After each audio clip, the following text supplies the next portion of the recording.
Before we start this episode of Krypton Report, I want to take a moment and just give a shout out here to our Patreon. I know what you're thinking. Gosh, everyone's asking for money, and I get it. But our Patreon is only $1. $1 a month. It helps us keep the podcast going. And what we do is we try to find interesting shows and topics and whatever we want to talk about. We've done, as of this little thing, our last recordings were on the Scream series. Brian and Tyler, that's me, do our own show where we record in the car, and it's kind of funny. And we talk about pop culture or whatever is going on. We also have the Supernatural podcast we've been reworking. It's taken some time just because of life. But we do movie commentaries as well. It's something that James and I have done, what we used to do on the main show that we've started doing here. So for $1 a month on our Patreon, you can get those shows. There's at least 4 a month. Also, there's my movie pitch show that I do. But also, what we want is if you're a Patreon, you can come on. You can come on the main show if you want. Or if there's something you want to come on and talk about, we can do it as a Patreon special. So all I want is for $1 a month, think about chipping in, joining our Patreon, and you have a voice to be a part of things. Follow the link in the link tree or in the show notes below, patreon.com/KryptonReport. Part of the Press Play Podcast Network. Look up in the sky, it's a bird, it's a plane, it's... This is Jason J. Lewis, the voice of Superman on Justice League Action. This is Mark Wade, writer of Superman Birthright. You're listening to the Krypton Report.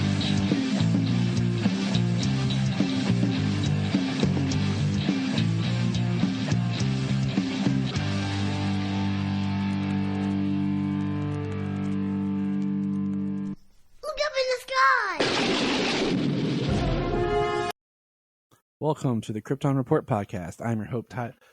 I'm your Hope. Man, I am Hope, I guess. Yeah, you are Hope. I think that's what we strive to promote here is hope. We do. We always try to be upbeat and positive. Here on the Krypton Report. Hope for the future of DC. Hope for the future of this world. I hate being negative, man. That's why even when things suck, I still try to be positive and find a positive spin on it. And I'll talk about that here later. But hey, I'm Tyler. This is James. What's up, guys? What's up? I'm Blue. He's Red. Represent. What's up? We got some news going on. I am going to say something real quick here that is kind of annoying. That's making me annoyed, but I'm still going to be positive here. I get tired of people online who don't realize that the John Kent that's on Superman and Lois is not the same John Kent that's in the comics. That basically took the John Kent of the comics and split it between two characters. Okay? Because, there's Jordan and Jonathan. It's not, if you put them together, you get the comic book John Kent. Okay? They're not, the Jonathan on Superman and Lois is not the Jonathan of the comics. People, stop. It's annoying. Okay? Obviously, you don't get that. Originally, it was one character, one baby, then Crisis made two, and then they put it on another Earth where there's two. Okay? All right, I had to get that little vent off. So, yeah. But hey, let's just jump into some news. We got some news going on. We always like to cover our latest. I'm pulling it up here. There's been a lot of little things that come out the past couple of days. One that just saw today. I don't even know if you've seen this, but Suicide Squad Kill the Justice League will now launch February 2nd of 24. Ooh. That just started making its rounds today. I think I scrolled past something like that, but I didn't have the opportunity to stop and look. Kind of like scrolling and then put my phone away, and that was it, Yep. So that's okay. Like by that time I'll hopefully have a PlayStation 5. So hopefully, we'll see. We'll see. I feel you, man. So the second trailer for The Flash will drop April 25th.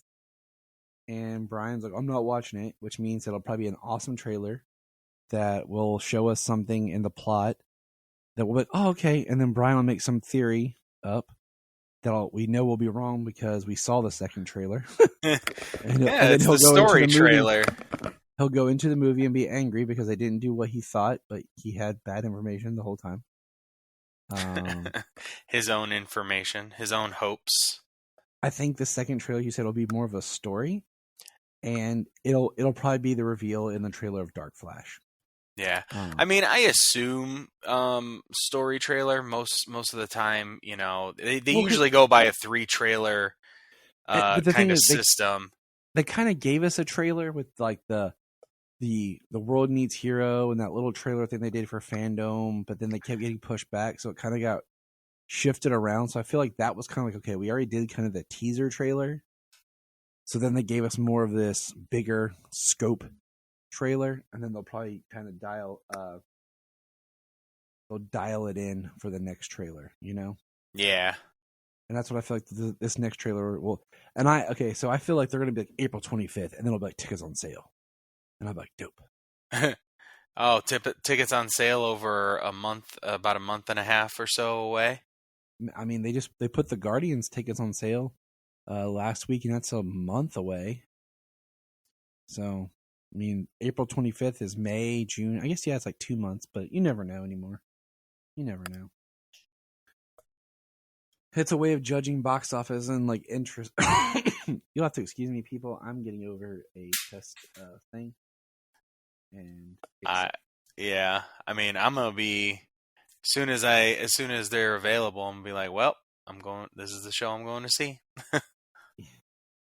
Other little news: Titans are back.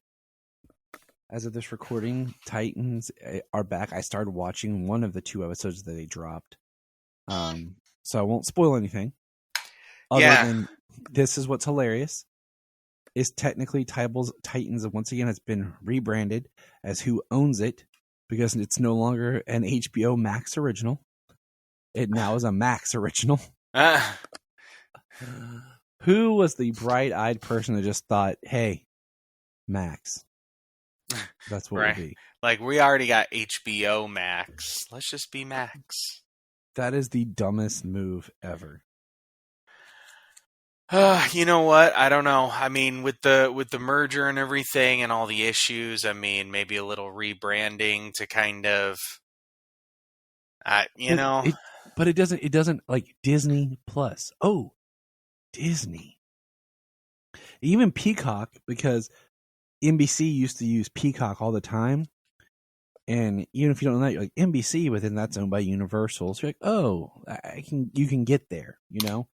Hulu's everything. Netflix is kind of everything in its own thing.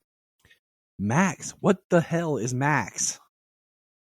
That's the guy from a Goofy movie? That's the guy who owns the burger shop? You know, like,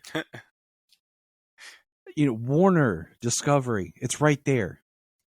Warner Discovery Plus, or, Warner Discovery Prime. Or, you know what I'm saying? Warner Discovery Max. I don't care. Like, it was just Warner Max sounds better than Max. And even they're changing the color and dropping the purple and going blue like everybody else. Because, blue looks smart. Yeah, that's why I'm Superman of blue. Oh! It's just, whatever, dude. It just messes me up. It's funny. I saw that joke coming, like, earlier. When I saw the change to blue. You're like, F father. Yeah, that was about, 10 hours ago. So we have the Max rebranding. Okay, whatever. It kind of is what it is, I mean, yeah, as long as like the price point doesn't change, and we're getting like the quality programming that HBO and Warner puts out most of the time, then I'm happy.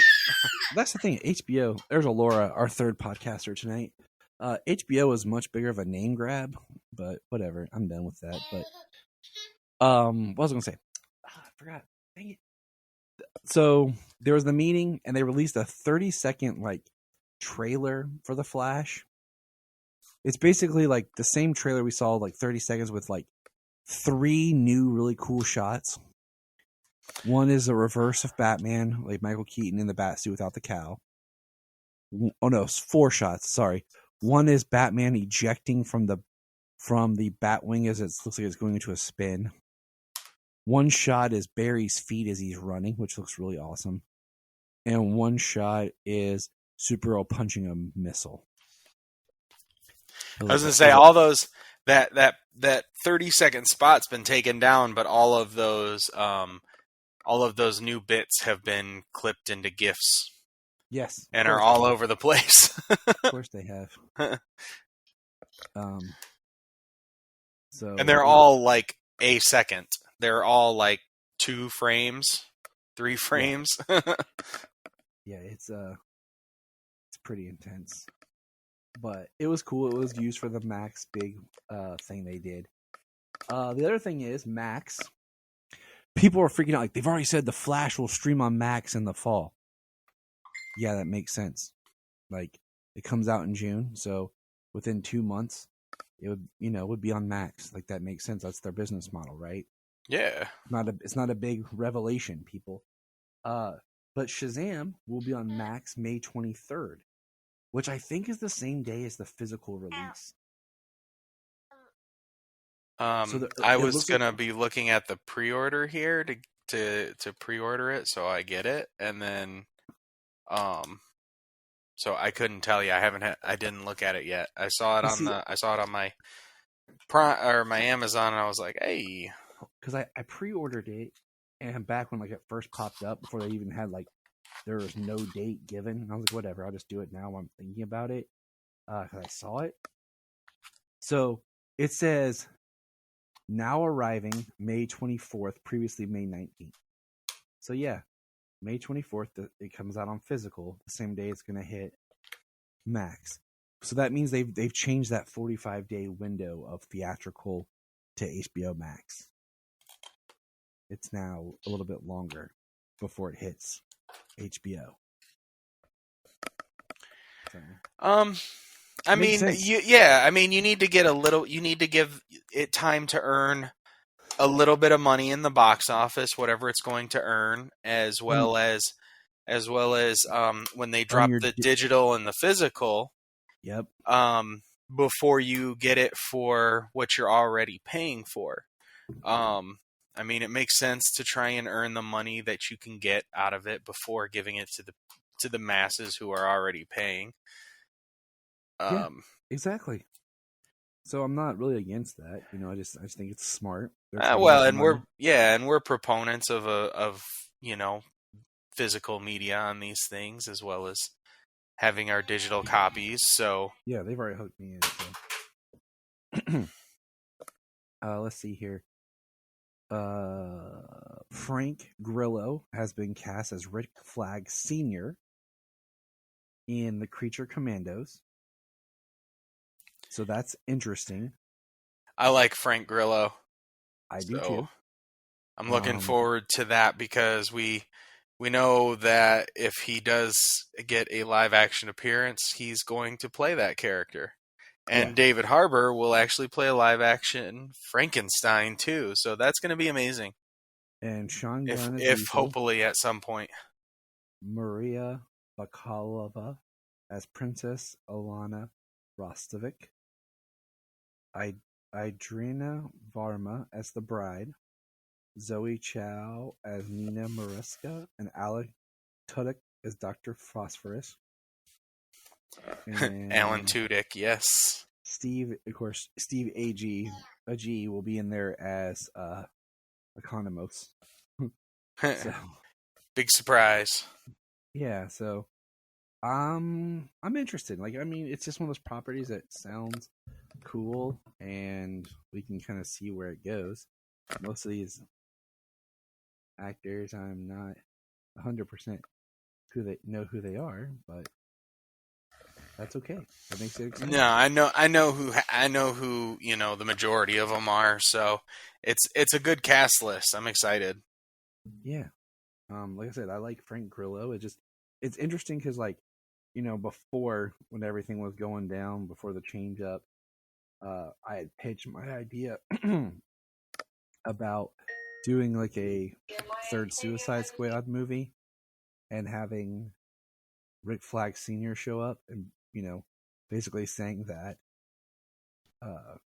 Joel Kinnaman was Rick Flag Jr. Right. Oh, okay. Maria Bakalova was the one who played Borat's daughter in the second Borat movie. Oh, well, I have no idea who that is. So. Did you ever see the second Borat movie? Nope. Oh my god. I've never seen either one. Oh my dude, I'm telling you, it's hilarious. Oh, I know who Idrina Barma is. Okay, I know who that is. She scares crap out of me.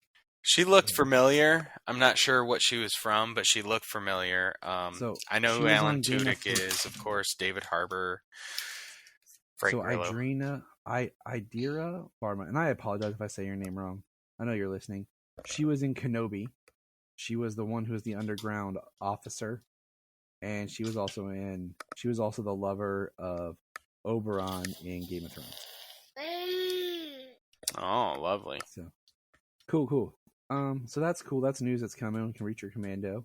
The other thing that we got that I thought was really neat was we got a tease for Penguin, and it was a mixture of like a teaser trailer, but also showing us like there were some behind the scenes type shots. And man, I'm excited. Colin Farrell's going to eat the scenery up as Oz, as the Penguin. Yeah, he's going to be fantastic. I love him. And what they showed, I mean, I can't wait. And it was a total surprise. I freaking just got on and I was like, what? And this was like when all of this stuff came out. And I was like, what? A teaser trailer? And I was watching it. I was like, awesome. It was the one time I wasn't looking at my phone. Like I was talking to my wife, and then all of a sudden I looked down, it was like 6 messages from you. Whoa. Yeah, it was all that crap. It was all that stuff just popping off. I was like, holy cow. See what happens, Janine, when I look away? But it looked great. Like he's very Tony Soprano-ish. He's channeling, but not too much. I love the way the trailer kind of did the same aesthetic of like the lettering with the red, keeping it very Batman, the Batman-ish, you know? So what I did like about it, I loved seeing the mother from How I Met Your Mother. I forget her it's what is it? What's her name? Christina. You mean the actress or the yes? character? Christina. She's playing Sophia Falcone. Yeah, she is Sophia Falcone. So. But she looks great. I mean, Colin Farrell, he's just, he's doing what he does. It's really gonna be interesting to see him being focused on as the leading role for this series. Really expanding on that character. Mm-hmm.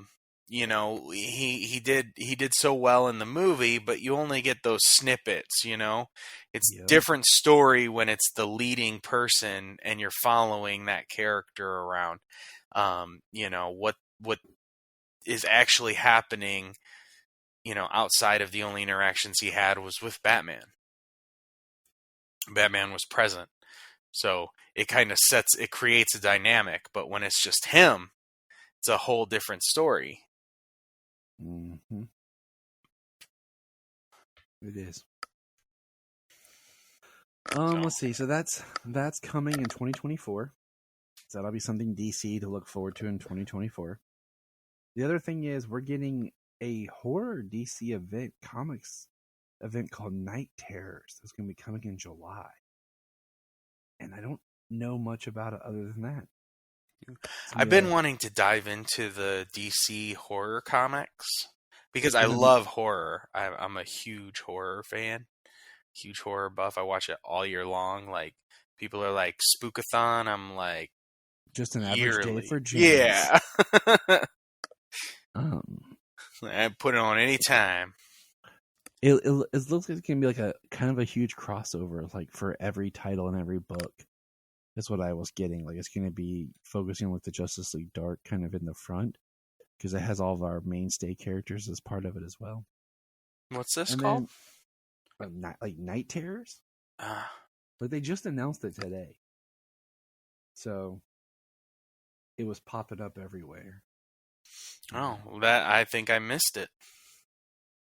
You know, probably did, because I almost missed it too.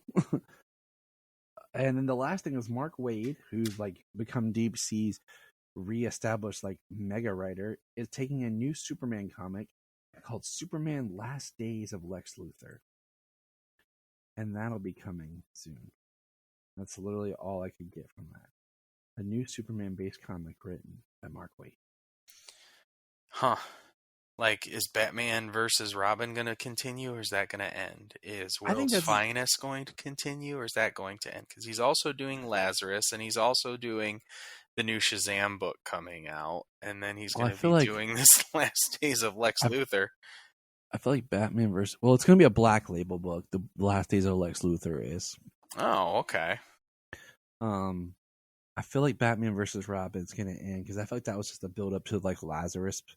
And so far, there's nothing that's really happened in this whole Lazarus Planet thing that I feel has really affected a whole lot other than the John Kent thing, which is so odd that you could have wrote that in his own story. But the Shazam, what's going on with Shazam right now? Their book, there's been 3 issues of like Revenge of the Gods or whatever, part of the Lazarus Planet. That's been really good. So I think that's going to lead into the Shazam Dawn of DC. But hey, you ready to get some Legion on?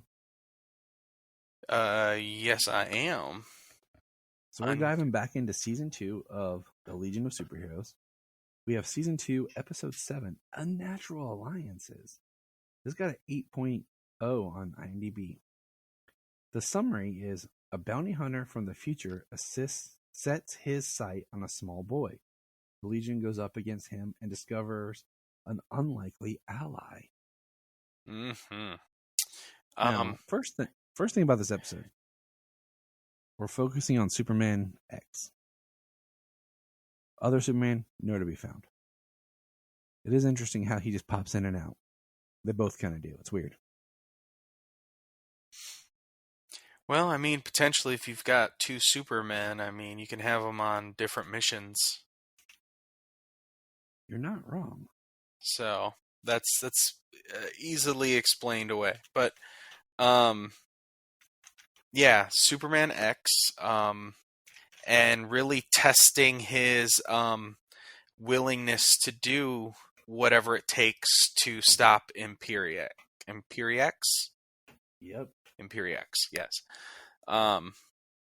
Because this small boy that this future robotic bounty hunter, what's his name? The boy's name is Abel. Oh yeah, the boy's name is Abel. This boy creates the technology that repairs and replaces damaged organic tissue. Basically, Kind of the technology combines go ahead. that leads to Imperiex. Yes. Creation. He's basically Miles Dyson. If we want to go back to some Terminator roots here. Yeah, right. So that puts, Superman X, in this dire situation where he can save this boy, or if he doesn't save the boy, his mission to stop Imperiex is complete because Imperiex would never cease to exist. And we get some background on Imperiex being a fighter on Apocalypse, and it's pretty interesting. We see the boy playing with his robot toy, the doll, but he calls it an action figure. Yeah. He's being hunted by, what is it? It's a weird name, but hold on, I'm pulling it up here. Tarot Man, who looks like a Wild West robot. Yeah, riding a motorcycle, looking like Lobo on the bike. Lobo. I had a conversation about Lobo yesterday. Oh, really? Yeah. Why was he never on an episode of Smallville? Like, it just feels like in the latter seasons, like 8, 9, or 10, Lobo could have just popped up real easily. That was the conversation. Yeah. I think he definitely could have, Would have made an interesting bit to throw in, maybe even in season 6 with the Phantoms. Yeah, but I feel like season 6 we weren't as crazed yet as we got to the latter seasons. Yeah. It was just like, whatever. Because that was in the latter seasons we got Maxima, you know. Yeah, Maxima, Booster, Blue Beetle. They're just like, throw stuff at the wall, see what sticks. Yeah. But, you know, this episode's interesting because we find out that K3NT also created Tarot Man, which I thought was interesting. And, you know, they're kind of on the same thing. And the reason why it's called Unnatural Alliances is literally Superman X has to team up with Imperiex to protect the boy from Tarot Man and defeat Tarot Man, because Superman X chooses to save the boy, but it's not the boy's fault that Imperiex exists. It's a good lesson in there for Superman X, who probably should hang out with Connor from Justice League, or Young Justice. I can't talk. They can get their anger out together.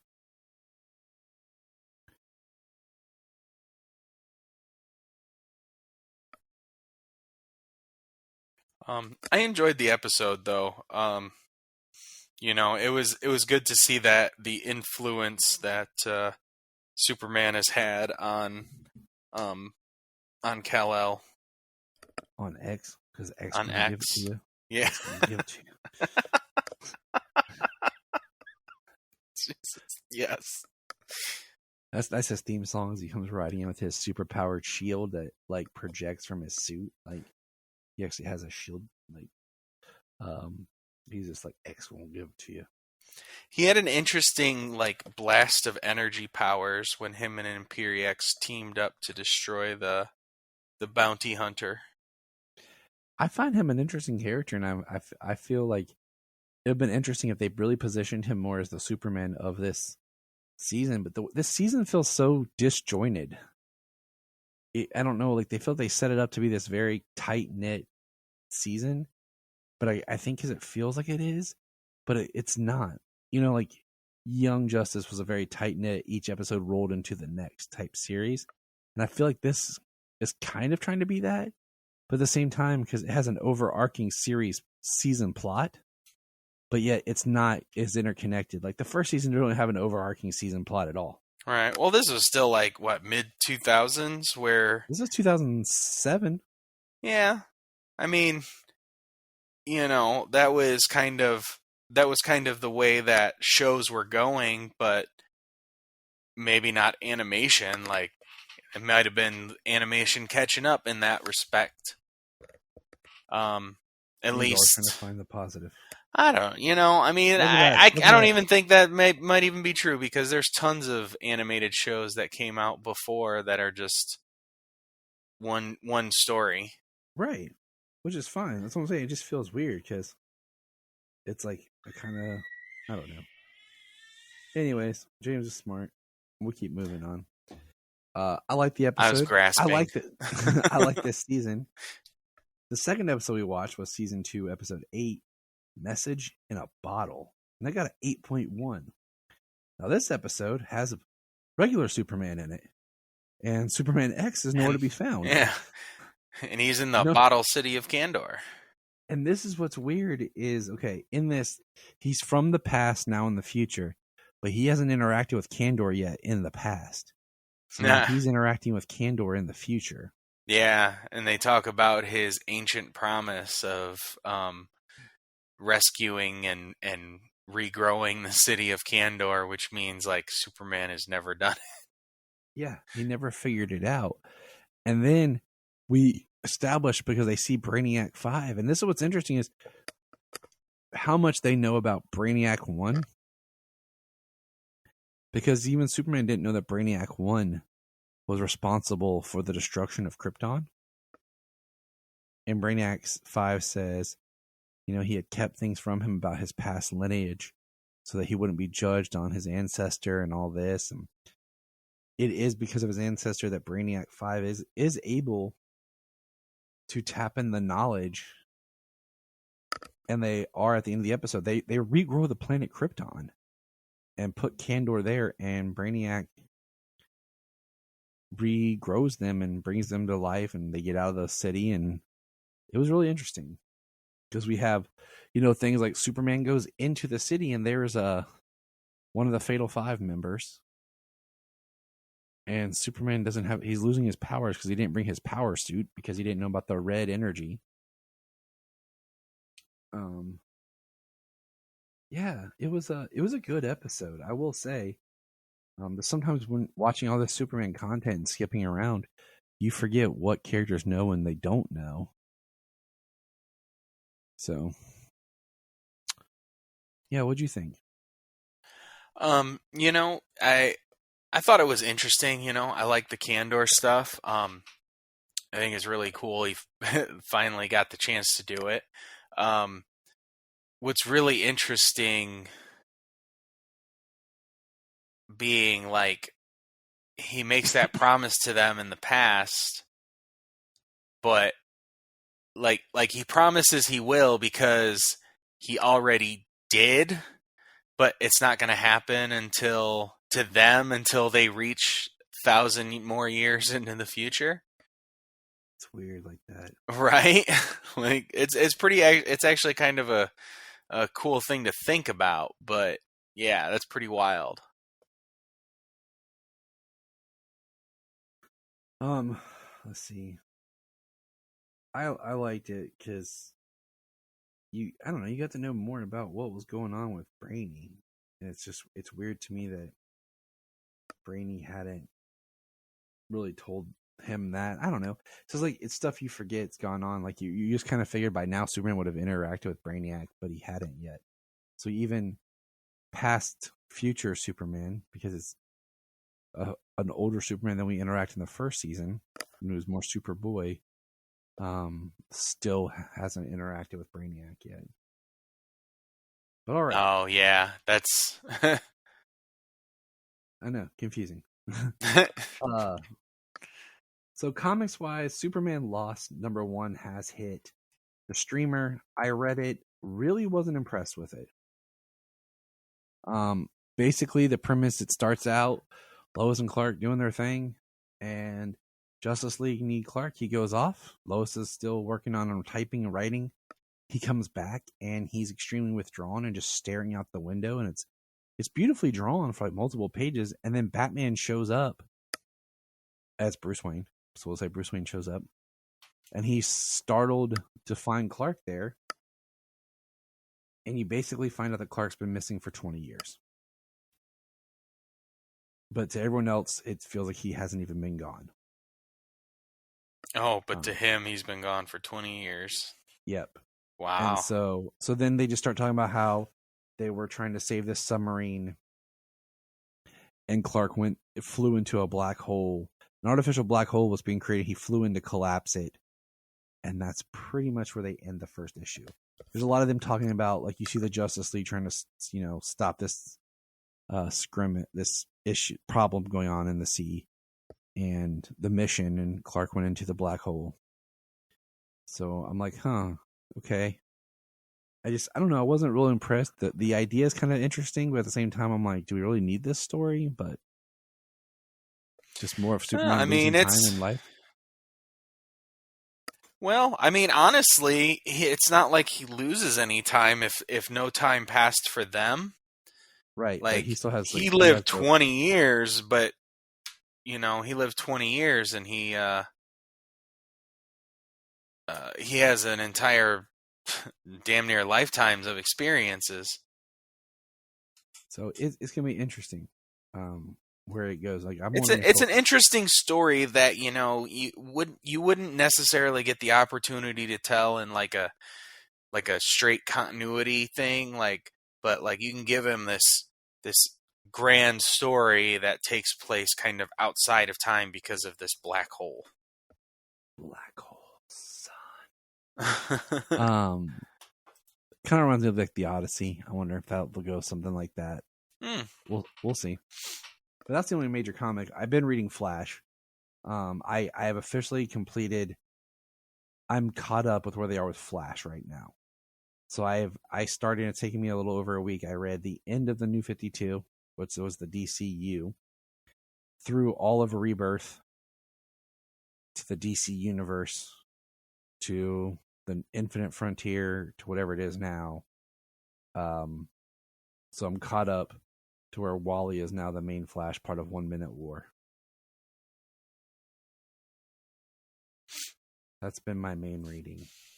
That was like 100 and some, almost 200 comics.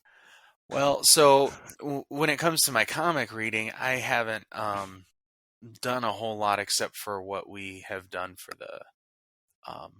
the podcast, and then I had a pile of Spawn books, so I had read Nice. a number of my Spawn books that had piled up over the last few months. So it was, that was a good read.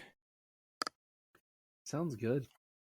I love reading, and sometimes it's overwhelming, or sometimes you're just like you're overwhelmed with not knowing what to read.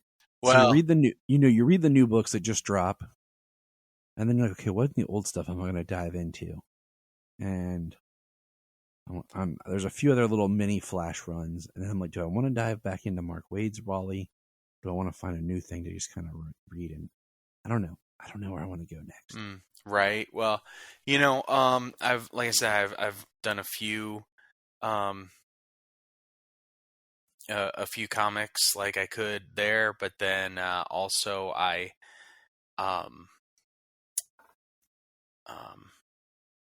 was started reading a novel. So yeah, a book without pictures. It's been a while. I wanted to eventually one day do the Superman Dawnbreaker book, but book reviews are so difficult. I have it. I know. They take a while to do. It just gets to be so difficult to do. Just take up time. But okay. Yeah, it's a big chunk of time commitment to read the book. Typically longer than, a show. Yeah. So I don't know. I don't know. Too much. Okay. So that leads us to this week's Superman and Lois, which is season 3, episode 5, Head On. Clark and General Lane are both having a hard time giving Lois room to make her own decisions. Lana and Sarah have a run-in with an old friend at the diner. Natalie has a surprise visitor. And Jania made an observation on this episode that I just looked at her and said, damn, I love you. My woman's smart. But yeah, kind of open discussion, James. What you thinking? I mean, very emotional. The Clark bit of this, like, we didn't have a whole lot of Superman. And I was okay with that. Yeah, it was a lot of character interactions. Progressing some plot forward. I liked seeing Clark gathering this information from others about the difficult road ahead. Yeah, I told Jania, I said, this episode, if they hadn't even put him in the cape, I've been okay. Because when he does show up and does his Supermanness and he has that fight, I was a little disappointed because I felt like he could have come in. I feel like sometimes writers don't know how to really write Superman's powers and how he can use them. So I really felt like the fight, even though dude had a kryptonite knife, I just felt like Superman got played hardcore and he could have stopped what was going on. So here's the fight. Okay. We're all over the place. I don't remember what they named the character, but he can phase through things. Okay. And he puts like a device on the computer for the DOD and it's transmitting data. Okay. Superman busts in an epic way. Why didn't he just heat vision the device? Yeah, standing from the door, he could have heat visioned that device and then attack the person, and we could have gotten that really cool fight. I mean, it was really cool, but yeah, I don't think, we know he They can they control have his, they have superpowers because they're powered by his blood. which means they should have superpowers that maybe he has and not these random weird things. Like Superman can't phase like that. Okay. So I'm just like, he could have heat visioned the thing, blew it up, even damaged the computer. It's the hard drive computer, so it's like it's taking access. It's not like it's a mainframe. I mean, that would have been better than letting them get the secrets that they were trying to have them not get. So I just felt like that scene was probably the weakest scene of the entire episode. Honestly. We do get some cool visuals, like when they're behind the wall and he's like throwing the guy. And he is using his freeze breath and heat, but it just doesn't seem like it's really working like it should. And then he does the clap, which is cool, which knocks the guy into the wall, and then he gets stuck in the wall. Like he shifts and just is stuck in the wall. Yeah, it's like his powers were partially by the device or whatever in his chest, and it was damaged, so he kind of like phased in the wall and got stuck. Yeah. So and then they're like, "Oh, but Superman, you didn't stop us." And so to me, that was like the weakest part. I think the writing on this episode was amazing. It was directed by David Ramsey, aka Dickel. I think he did a fantastic job. I think Bruno Mannheim has become a fascinating character. Yeah, his interaction with Lois in this episode specifically was very awesome and sounded just about incredibly genuine, He's becoming a very interesting, multi-layered character, and I like that. Lois goes to his cancer hospital, and she's having her second chemo treatment, and Clark is being the most supportive husband. And I told Jania, I think Tyler's acting in this episode of just the subtleties of being the most powerful being on the planet, sitting there listening to these two ladies who are going through chemo, telling him what to expect and how his wife's going to be, and him just feeling the heartbreak that he can't do anything to it. And I said to Jania, I'm like, you couldn't do this real of a story like on Smallville. She goes, why? I'm like, because he's got that Jesus blood. She goes, what? I'm like, how many times in Smallville do they they use Clark's blood to cure this disease or bring this person back to life? I mean, in season 9, they literally have him with a kryptonite nail in the palm of his hand and drip blood on Zod and heal him. So I'm just like, yeah, that would have never flown on Smallville, but they're playing this so more grounded that it's actually beautiful to see. So I just, I think Tyler's Clark is just great. The episode starts with him and Sam kind of butting heads on what to do about Lois's treatment, and Lois is so stubborn, but eventually he disagrees with her and says, you have to let me help you make decisions and say something about your treatment.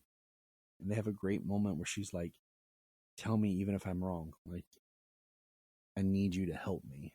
Yeah, because she wants to go to the dance. She's saying that, just because she's sick and she's getting treatment, it's not going to stop her life, that she's going to, but there's really no continuing everything as you had planned when you're full on doing chemo. So by the time Clark gets back from the DOD, she's basically immobilized, feeling sick on the couch. Yeah. It was a great episode for him, for Clark, just kind of what he's dealing with. Last 2 episodes have been pretty great for Clark. Lois, in a sense, Lois being humbled was nice. In this, it was really humbling to see her realize that she can't do this on her own. Yeah. I'll tell you who I think was a really great character in this episode. It was Sam. Sam Lane. In this episode, he actually bonded with Nat and helped her, gave her some advice, and she called him Grandpa. I thought it was really sweet. you know. Yeah, that's a curious one. I'm interested in, because like, part of it has been like, I hope she I didn't is lose like, James. they're not I mean, he might have went off their to sleep mother or and something they're like not that. their So grandfather.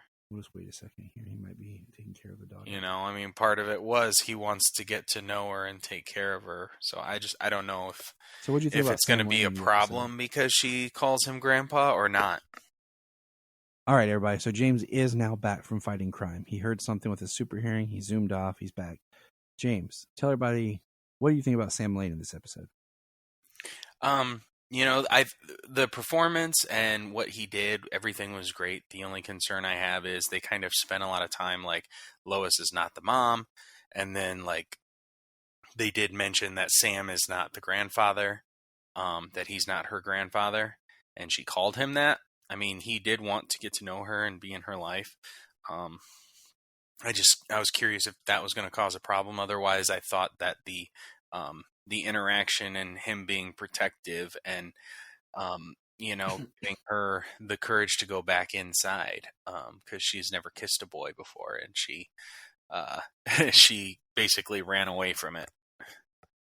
Yeah, so Mateo shows up because Mateo tracked down Sarah online and wanted Nat's number, but Sarah led him to Smallville to find Nat, and Jordan found him in town and brought him to the farm. And my favorite line is Grandpa says, "You just violated every protocol I taught you about safety." Yeah, you brought him right to the farm. And you know what Jania said to me when he got out of the truck? She goes, "Do you think his last name's Mannheim?" Oh. And I was like, dude. Yeah. I was like, Jania, that's stellar. And then I looked at the casting, like, they do a good job on casting on this. That could be Bruno's son. Because we don't know much about this dude. This is extremely true. We don't know his last name yet. Or maybe he goes by his mother's last name if we find out something. But I was kind of waiting for that. I'm like, okay. In this episode, I really like Jordan. Jordan seemed to be very upbeat and just kind of was trying to help everybody. He didn't do any Superboying in this episode, which is fine.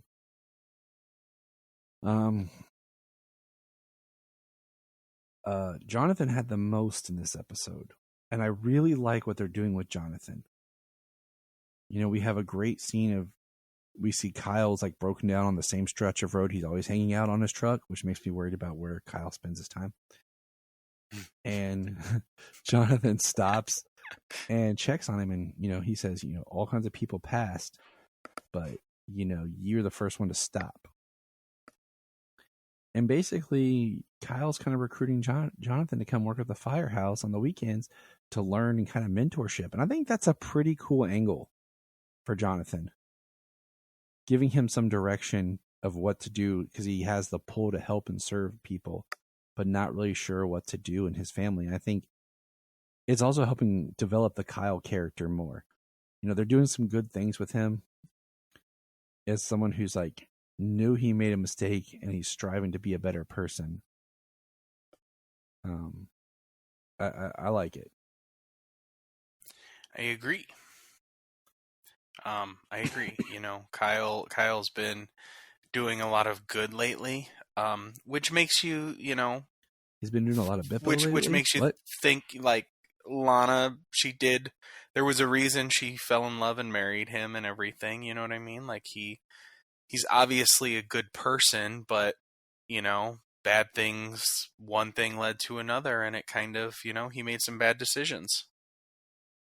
Yes, he did. But ultimately, it looks like, and that's where we were introduced to him. I know, I know you didn't like the things that were going on previously, but I think he's definitely stepped it up.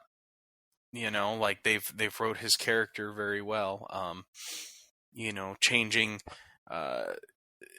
Broke down on the side of the road, offering that to Jonathan, giving him, that questioning him on his his priorities in life.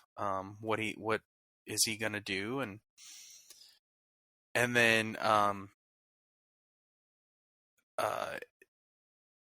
like helping kids start the dance, gets out there, starts dancing, puts on a little show, kind of breaks the tension so kids can start dancing and have a good time. Yeah, he pulls Chrissy out there and starts doing it.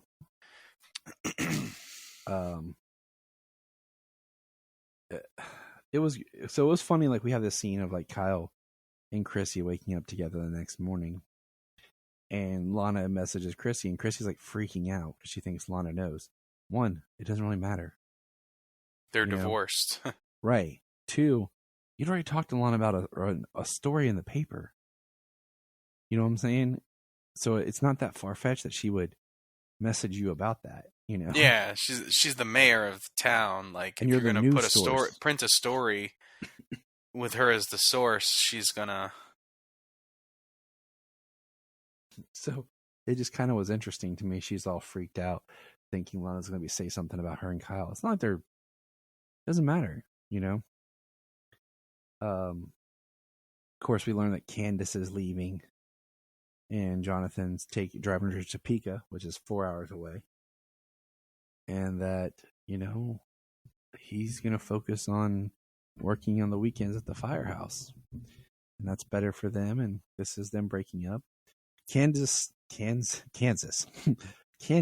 staying at the farm only lasted for in between an episode. They didn't drag it out or anything. Yep, didn't drag it out, and it didn't turn out to be a disaster like they were projecting. I mean, they alluded to it when Jordan's talking about how he never he gets cold showers, he can never get into the bathroom. Because even later in the episode, Lois makes the joke about, "Oh, you washed your hair," to him. So we didn't even have that, or like the humor of Jordan trying to do some superheroing and trying to keep it from Candace. So I thought that was kind of neat, like just something a little unexpected. But you know what was missing from this episode? What's that? Think about it for a minute. What was missing from this episode? No Steele. No John Henry Irons. Not even a line of dialogue about John Henry. And Jania's like, once I pointed that out to her, she goes, "You think he would have been there at the dance chaperoning? Like, Nat's there and everything?" Well, he's working on implementing things to keep people safe so he can take down Bruno. That's true. They did give us he did talk about you're right. I kind of forgot about that last week's episode where he talked about going to set up stuff for his quote unquote family, not family. Yeah. He doesn't want people, even if they're not related to him on this earth, he doesn't want innocent people to be hurt because of, somebody else. That's right. You're right. I totally forgot he did drop that line last week. So that makes sense. But it still was just, you felt his absence, But it won't be for long when he comes back and sweeps Lana off her feet. Like, let's get some dinner at the one diner in town. Yeah. Well, we do like them together. They do have some good on-screen chemistry. It was a good episode of just building the drama and developing our characters and letting us enjoy our characters. A lot of times, it's like in comics too, like people talk about in comics, like I prefer like the action splash pages or whatever. Sometimes I really like the dialogue and the characters talking and developing the story. And I think giving us an episode like this will help that later on we get an episode that is more just action and bombastic, Well, we're only getting 13 episodes this season? Is that what it was dropped to? Yes. So, give us that budget, and I think we still got 8 episodes of some good stuff. And, we got to talk about how this episode ended. Yep, we're getting there. We're getting there. So I want to throw something out at you real quick, okay? Yeah. I looked it up. It's about $5 million, okay, per episode of Superman and Lois, okay? You multiply that by 13, that's 65 million. So that tells me that you could possibly make just, $100 million really good Superman movie. Because they've really made the effects on this season look better. If you have a good story and everything, you could do a good Superman movie for 100 million, maybe 150. I mean, Shazam, Fury of the Gods was like 120. The first Shazam was like 100. We don't need to go 250, Well, and 200 million. in that, you've got to 300. do like the effects on multiple people. Yeah. When it's Superman, you've just got Superman and whatever. So I'm just saying, like, the budget, like, it is possible to be able to do a good Superman movie and not have like a $200-300 million price tag. Right. Now, the end of this episode, we learned that Intergang invaded the DoD and stole things, and they have themselves a new asset. James, tell us about that asset. Well, that asset is the dead body of Bizarro.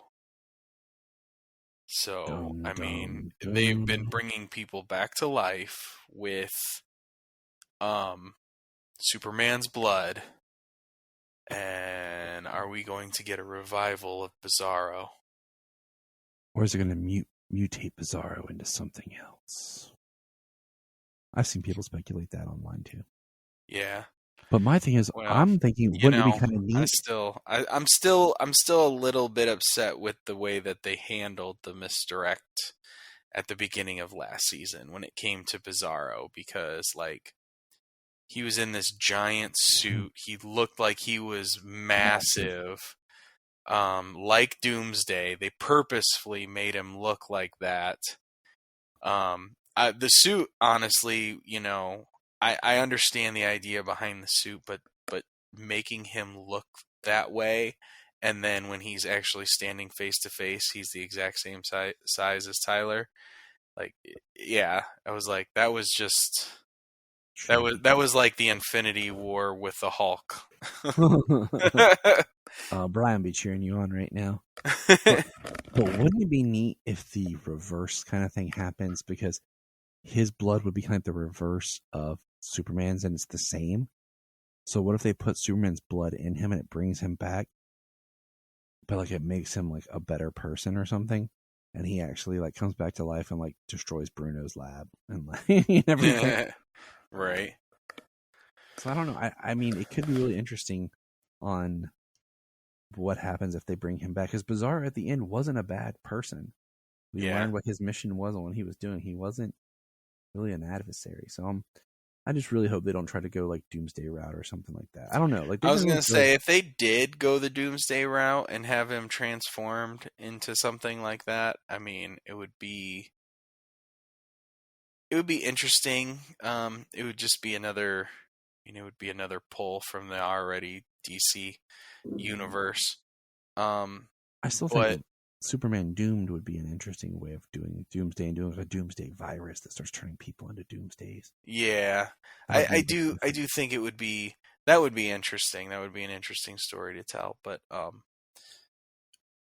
do think, maybe either paying off the idea of Doomsday, the tease that they had last season, by kind of going down the same route of, a Kryptonian mutating kind of a thing. Mm-hmm. I don't know. I think it could work. It could. If they had a story to tell. We will see. No onomatopoeia this week. Yeah, I don't quite see it happening, going that way.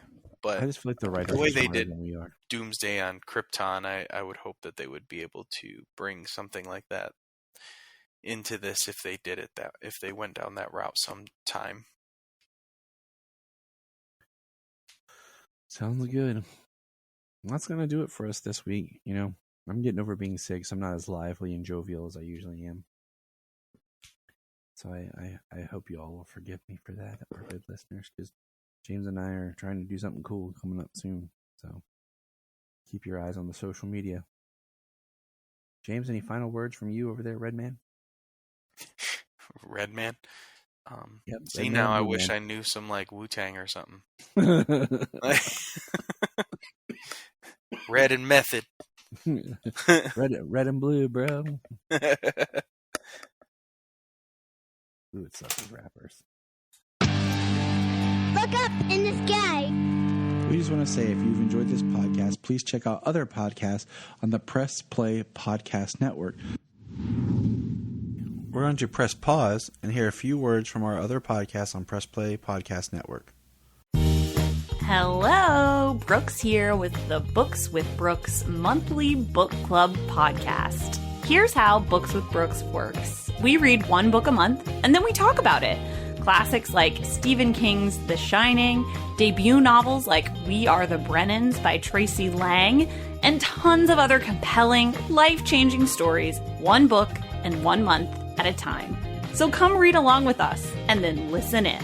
If you are like Tyler and James and can't get enough super talk, check out these other podcasts. Digging for Kryptonite, Supergirl Radio, The Last Sons of Krypton, the Superboy Legacy Podcast, All-Star Superfans, Superman the Animated Podcast, The Aspiring Kryptonians, Always Hold On to Smallville, The Geek of Steel, and Truth, Justice, and Hope. Remember to check out Krypton Report on all social media platforms. Go to linktree.com/Krypton Report. You find all of our reports. This is Dan Jurgens, and if you want to have a good time, keep listening to the Krypton Report.